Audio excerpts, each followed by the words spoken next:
யுத்தம் செய்ய புறப்படுவோம், நாம் யுத்தம் செய்ய புறப்படுவோம், யுத்தம் செய்ய புறப்படுவோம், நாம் யுத்தம் செய்ய புறப்படுவோம், கோலியாத்தை வீழ்த்திடுவோம் இயேசுவின் நாமத்தினால், கோலியாத்தை வீழ்த்திடுவோம் இயேசுவின் நாமத்தினால். கிறிஸ்துக்குள் பிரியமான என் அன்பு சகோதர சகோதரிகளே, இந்த நாளில் நம்முடைய தியானத்திற்கென்று 2 சாமுவேலின் புஸ்தகம் 11ஆம் அதிகாரம் 1வது வசனத்தை உங்களுக்காய் வாசிக்கிறேன்.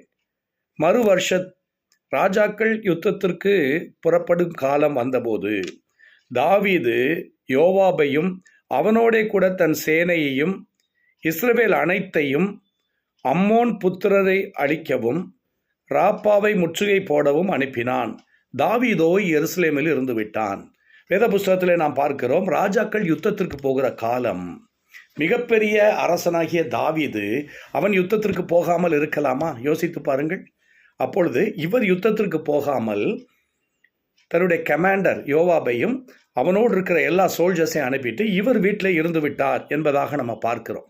இன்றைக்கி நிறைய இடங்களிலும் பாருங்க, நாம் ஊழியத்துக்கு போகிற காலமாக இந்த காலம் இருக்கிறது. ஆண்டவராகிய கர்த்தரை அறிவிக்க வேண்டிய காலமாக இருக்கிறது.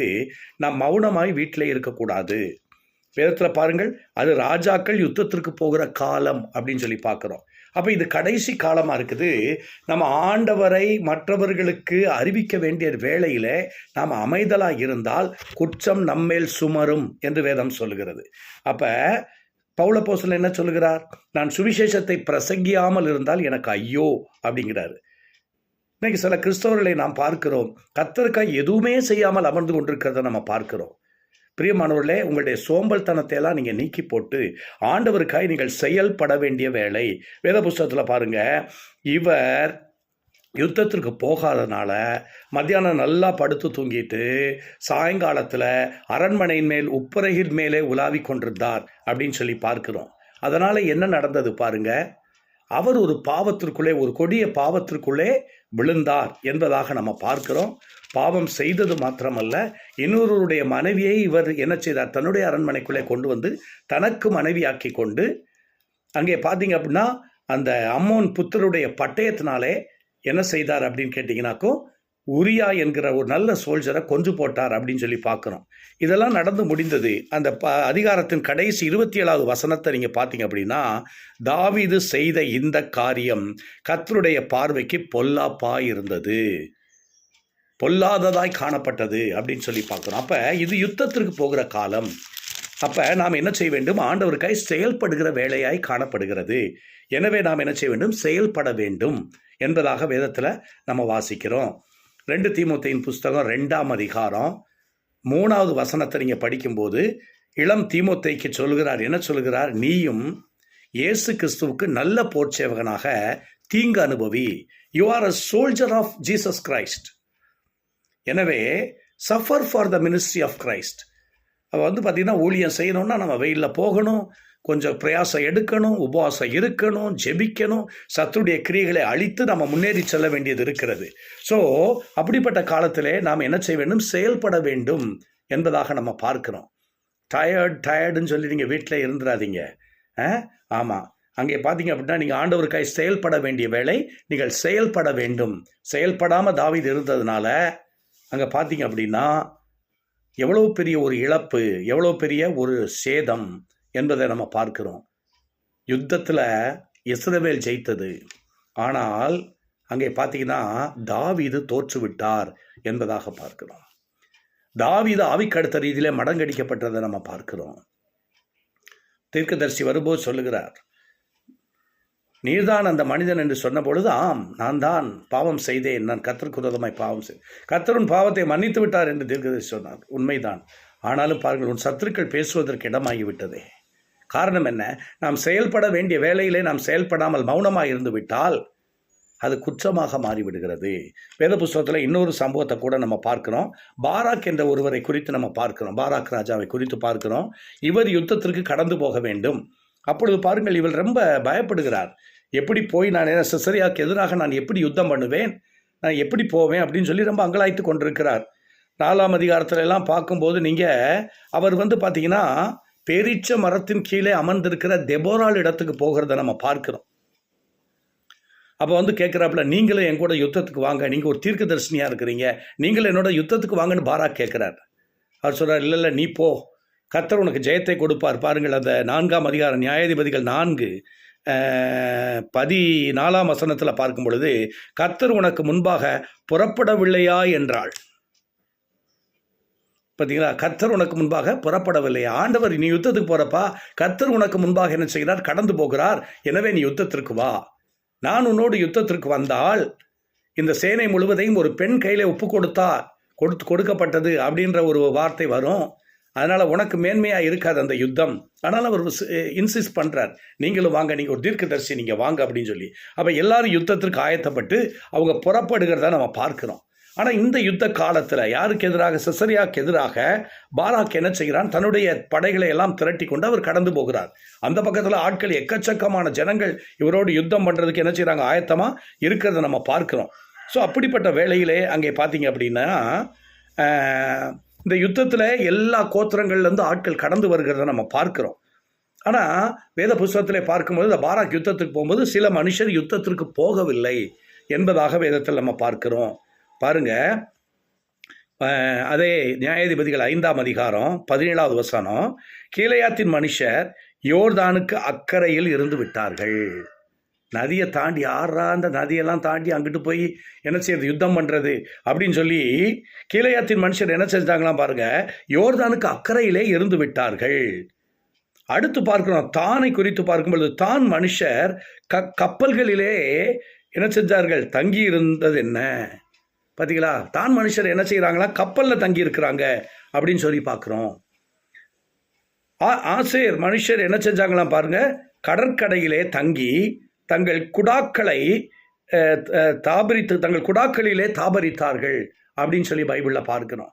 அப்படின்னா என்ன அர்த்தம் அப்படின்னு கேட்டிங்க அப்படின்னா, உங்களுக்கு கொடுக்கப்பட்ட வேலைகளை நீங்கள் செய்யாதபடிக்கு நீங்கள் ஏதோ ஒரு இடத்தில் இருந்து விட்டீர்கள் என்று சொன்னால், அங்கே பாருங்கள், பொறுப்பான ஒரு நிலையிலே நீங்கள் வைக்கப்பட்டிருக்கிறீங்க.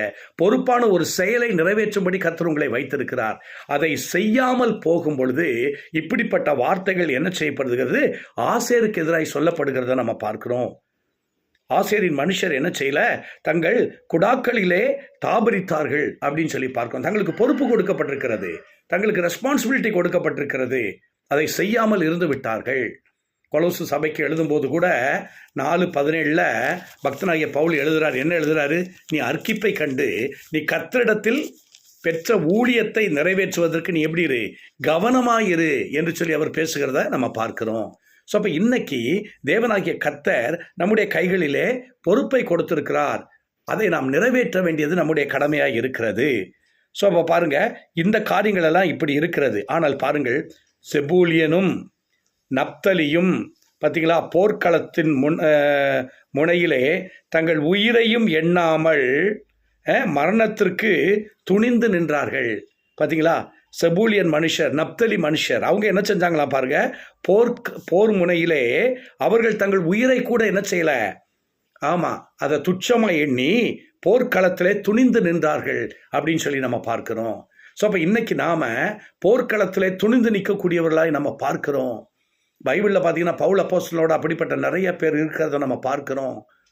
எப்பாப்ரா தீத்து என்ற ஒருத்தரை பார்க்கிறோம். எப்பாப்ராஸ் அப்படிங்கிற ஒரு மனிதனை குறித்து பார்க்கிறோம். அவரை குறித்தெல்லாம் பைபிளில் எழுதியிருக்கிறது, கர்த்தருடைய ஊழியத்தின் நிமித்தம் அவர் மரணத்திற்கு சமீபமானார் அப்படின்னு சொல்லி. அவர் ஜெபிப்பதிலும் வேண்டுதல் பண்ணுவதிலும் ஜனங்கள் விசுவாசத்தில் வளர்ந்து வரணும் அப்படிங்கிற காரியங்களில் தன்னுடைய நேரத்தை, தன்னுடைய டைமை செலவழித்து ஜெபித்து உபவாசம் பண்ணி கொண்டிருக்கிறத நம்ம பார்க்கிறோம். உங்களுக்காக அவர் ஊழியம் செய்கிறார், உங்களுக்காக அவர் ஆவியிலே போராடுகிறார். பவுல் சொன்னாரே, நான் போராடுகிறது போல நீங்களும் என்னோடு கூட ஜெபத்தில் போராடுங்கள் என்று. அப்போ அவரோடு இருக்கிற டீம்மேட்ஸ் எல்லாம் அவரோட சேர்ந்து போராடுறதை நம்ம பார்க்கணும். அப்போ இன்னைக்கு நீங்கள் போர்க்களத்திலே நிற்கக்கூடியவங்களா இருக்கிறீங்களா, இல்லை கப்பல்லே நீங்கள் தங்கி விடுகிறீர்களா? சுகபோகமான ஒரு வாழ்க்கை, கடற்கரைக்கு அப்புறத்திலே நீங்கள் இருந்து யோர்தானுக்கு அப்புறத்திலே நீங்கள் நதி ஓரத்தில் இருந்து விடுகிறீர்களா? தேவனுக்காய் எழும்பி செயல்படுகிறவர்களாக நீங்கள் காணப்படுகிறீர்களா என்பதை நீங்கள் ஆராய்ந்து பாருங்கள். பவுல் சொல்கிறார், சுவிசேஷத்தை பிரசங்கித்தும் எனக்கு மேன்மை பாராட்டுவதற்கு இடமில்லை. அது என்மேல் விழுந்த கடமையாய் இருக்கிறது என்று சொல்கிறார். பிரியமானவர்களே, தேவனாகிய கர்த்தர் உங்களை அழைத்தது எதற்காக? ஒரு பக்கத்தில் கர்த்தருடைய துதியை சொல்வதற்காக, இன்னொரு பக்கத்தில் அவருடைய ரட்சிப்பை அறிவிப்பதற்காக கர்த்தர் உங்களை அழைத்திருக்கிறார். இது மௌனமாய் இருக்கிற காலம் அல்ல, இது நற்செய்தியை அறிவிக்கிற காலம். இப்பொழுது நீங்கள் மௌனமாக இருந்தால் அங்கே பார்த்தீங்கன்னா குற்றம் நம்மேல் சுமரும் என்று சொல்லி வேதத்தில் எழுதப்பட்டிருக்கிறத நம்ம பார்க்கிறோம். சங்கீத புஸ்தகங்களில் நம்ம பார்க்கும்போது கர்த்தருடைய வார்த்தை நம்மை நோக்கி நேரடியாய் கடந்து வருகிறதல்லவா? அங்கே பாருங்கள், சங்கீத புஸ்தகத்திலே மிக அழகாய் சில வார்த்தைகள் பாருங்கள். நாம் கர்த்தருடைய பணிகளில் நிற்க வேண்டும் என்பதற்காக மிக அருமையான சில வார்த்தைகள் என்ன செய்யப்பட்டிருக்கிறது, அங்கே எழுதி கொடுக்கப்பட்டிருக்கிறத நம்ம பார்க்கிறோம் இல்லையா? அங்கே பாருங்கள், என்ன வாசிக்கிறோம் பாருங்கள். சங்கீதம் 96 நான் உங்களுக்காக படிக்கிறேன். 2வது வசனம், கர்த்தரை பாடி அவருடைய நாமத்தை ஸ்தோத்தரித்து. அப்படியே சர்ச்சுக்குள்ளே உட்காந்துடக்கூடாது. கர்த்தரை பாடி துதிச்சுட்டு வசனத்தை கேட்டு நான் சர்ச்சிலே இருந்துருவேன் அப்படின்னு. அடுத்து பாருங்க, நாளுக்கு நாள் அவருடைய ரட்சிப்பை சுவிசேஷமாய் அறிவியுங்கள் போட்டிருக்கே. நாளுக்கு நாள் என்ன செய்யணுமா பாருங்க, டெய்லி அப்படின்னா நாளுக்கு நாள் டைம் கிடைக்கும் போதெல்லாம் நாளுக்கு நாள் என்ன செய்யணுமா, அவருடைய ரட்சிப்பை சுவிசேஷமாய் அறிவியுங்கள். அடுத்து பாருங்க வசனம், 3வது வசனம், ஜாதிகளுக்குள்ளே அவருடைய மகிமையையும் சகல ஜனங்களுக்குள் அவருடைய அதிசயங்களையும் விவரித்து சொல்லுங்கள். ஒரு சமயம் நான் பஸ்ஸில் பயணம் பண்ணி போய்கொண்டிருக்கும் பொழுது எனக்கு எதிரிலே ஒரு பையன் நின்று கொண்டிருக்கிறான். அவன் என் உள்ளத்தில் நான் அழுத்தமாய் கர்த்தரால் ஆவியானவரால் நடத்தப்பட்டேன். அவனுக்கு இயேசுவை பற்றி சொல்ல அப்படின்னு என் கையில் இருக்க ஒரு டிராக்டை அவர் கையில் கொடுத்து இயேசுவை குறித்து எழுதியிருக்கிறது, இதை படிங்க தம்பி அப்படின்னு சொல்லிட்டு போனேன். அவன் ரொம்ப மகிழ்ச்சியோடு அந்த டிராக்டை வாங்கி கொண்டு அவன் போய்விட்டான். நானும் ஆண்டவராக இயேசு கிறிஸ்துவை குறித்து அந்த ஸ்டாண்டிங்கில் நின்றுட்டுருக்குறாங்க. அப்போ அந்த நாட்களில் வாகனங்கள் இல்லை. அங்கே பார்த்தீங்க அப்படின்னா பைக்கில், காரில் அதெல்லாம் கிடையாது. பஸ்ஸில் போய் தான் ஊழியம் செய்யணும். அப்போ அந்த பையன் அந்த டிராக்டை வாங்கி கொண்டு சரின்னு சொல்லி போயிட்டோம். அப்போ நாட்கள் போய்விட்டது, கிட்டத்தட்ட ஒரு 1.5-2 வருஷம் போய்விட்டது. ஒரு நாள்லே நான் பயணம் பண்ணி கொண்டிருக்கிறேன்ல, என்னை தெரியுதா அப்படின்னு சொல்லி ஒரு பையன் கேட்டான்.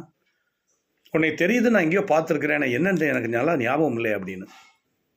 என்னை பார்த்து இயேசுவின் அன்பை குறித்து அந்த கூட்டமான நெரிசலான அந்த பஸ்ஸுக்குள்ளே இயேசுவை குறித்து நீங்கள் சொல்லிட்டு இந்த ட்ராக்ஸை கொடுத்தீங்க. நான் அதை எடுத்துகிட்டு போய் வீட்டில் படித்தேன். இன்றைக்கி நான், என்னுடைய வீட்டார், என் குடும்பத்தில் தாய் தகப்பன் எல்லாரும் ரட்சிக்கப்பட்டு நாங்கள் இருக்கிற பகுதியில் இருக்கிற ஒரு சபைக்கு போகிறோம் என்று சொன்னான்.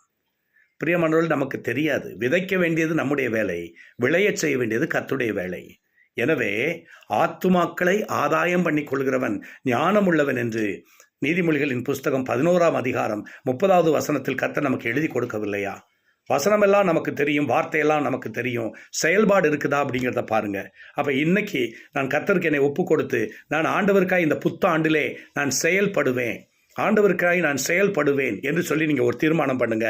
மௌனமாக இருக்கக்கூடாது. போன ஆண்டு முழுவதும் மௌனமாக இருந்து நாட்களை கடத்தி விட்டீர்கள். இந்த ஆண்டிலே ஆண்டவருக்காய் நீங்கள் செயல்பட வேண்டும் என்று ஆண்டவர் உங்களை பார்த்து சொல்கிறார். அப்படிப்பட்ட செயல்பாட்டை கர்த்தர் நமக்குள் கொடுக்கும்படிக்கு கர்த்தரை நோக்கி பார்த்து ஜெபம் பண்ணலாமா? எங்கள் அன்பும் இரக்கம் நிறைந்த எங்கள் நல்ல பிதாவே, இந்த கர்த்தாவே வேளையிலும் என் வார்த்தைகளை கேட்டுக்கொண்டிருந்த நம்முடைய பிள்ளைகள் ஒவ்வொருவருக்காய் நோக்கி ஜெபிக்கிறேன். இது செயல்படுகிற காலம். கர்த்தருக்காய் உடைய பிள்ளைகள் செயல்படத்தக்கதாக என் தேவனாகிய கர்த்தர் கிருபை செய்வீராக. யுத்தத்திற்கு போகிற காலம் இது. வீட்டில் இருந்து விடாதபடிக்கு, தங்களுடைய இடங்களிலே இருந்து விடாதபடிக்கு தேவனுக்காய் செயல்பட, சத்ருவின் கிரியைகளோடு யுத்தம் பண்ணி கர்த்தாவே நெருப்புக்கு நேராய் போகிற ஜனங்களை அந்த நெருப்பிலிருந்து இழுத்து விடக்கூடிய பணியில் இருக்கிற உம்முடைய பிள்ளைகளை, அவருடைய புயங்களை ஒரு விஷயம் பலப்படுத்தி உம்முடைய வல்லமையினாலே இடை கட்டும்படிக்கு ஜெபிக்கிறோம். ஆமென். கர்த்தாவே, ஒவ்வொருவரும் யார் யாரெல்லாம் செயல்படாமல் இருந்தாங்களோ போன வருஷத்தில், இந்த வருஷத்தில் செயல் வீரர்களாக, ஜப வீரர்களாய் மாற்றுவீராக. மனுக்குலத்திற்காய் உம்முடைய இரத்தத்தை சிந்தி நீரே, இதை உணர்ந்து பார்த்து உம்முடைய பிள்ளைகள் செயல்பட கர்த்தர் கிருபை செய்யும். உமக்கே சகல கனம் துதி வல்லமைகளை செலுத்துகிறோம். இயேசு கிறிஸ்துவின் நாமத்தில் ஜெபிக்கிறோம் எங்கள் நல்ல பிதாவே. ஆமேன், ஆமேன். மெய்யாகவே இந்த செய்தியின் வழியாய் கர்த்தர் உங்களோடு கூட பேசியிருப்பார். இந்த வார்த்தை கேட்டீங்க, அதற்கு ஏற்றவாறு நீங்கள் அதை அப்பியாசித்து செயல்படுங்கள். கர்த்தர் உங்களோடு கூட இருப்பார். இந்த புத்தாண்டிலே புதிய நன்மைகளை தந்து கர்த்தர் உங்களை ஆசீர்வதித்து, உங்கள் குடும்பத்தை ஆசீர்வதித்து வழி நடத்துவாராக. God bless you all.